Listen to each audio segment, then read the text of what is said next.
கர்த்தருடைய பரிசுத்த நாமத்துக்கு மகிமை உண்டாவதாக. இன்று நாம் தியானத்துக்கு எடுத்துக்கொள்ள இருக்கிறதான வேத வசனம் ரூத்தின் சரித்திர புஸ்தகம் 3ஆம் அதிகாரம் 10ஆம் வசனம்.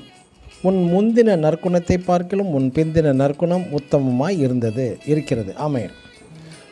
போவாஸ் ரூத்தின் நற்குணத்தை ஏன் புகழ்ந்து பேசுகிறான்? ரூத்தும் ஓர்பாலும் நகோமியின் மருமக்கள் தான். இருவரின் கணவன்மார்கள் இறந்தும் கூட நகோமியின் பின்னே இருவரும் வருகிறார்கள். இருவரின் நற்குணம் சோதிக்கப்பட்ட போது ஓர்பால் தன் நாட்டுக்கே திரும்பி போய்விடுகிறார். ஆனால் ரூத் அப்படி அல்ல. எந்த நன்மையும் எதிர்பார்க்காமல் நகோமியின் பின்னே வருகிறாள் இந்த ரூத். முந்தின நற்குணம் என்பது இருப்பிடம், உண்ண உணவு, சரீர நன்மைகள், ஆலோசனைகள், புத்திமதிகள், இப்படி எல்லா ஆசீர்வாதங்களுமே. ஆனால் பிந்தின நற்குணம் என்று போவாஸ் குறிப்பிடுவது எது என்றால், தனது வாலிப கோளாறின் நிமித்தம் ஒரு புருஷனை தேடி தரும்படி நகோமியிடம் கேட்கவே இல்லை இந்த ரூத். இவளும் தானாக புருஷனை தேடி போகவே இல்லை இந்த ரூத்.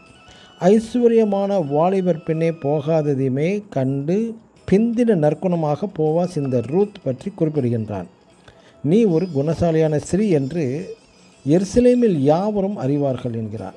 சில பூக்களின் மனம் தூரத்திலிருந்தே கண்டுபிடித்து விடலாம், நல்ல பூ என்றும் சொல்லியும் விடலாம். ஆனால் ஒரு சில பூக்களை அதன் அருகில் சென்று முகந்து பார்த்த பின்னர் தான் நல்ல பூ கெட்ட பூ என்று சொல்ல முடியும். அதே போல் இங்கு போவாஸ் ரூத் கிடைத்தவுடன் திருமணம் செய்யவே இல்லை.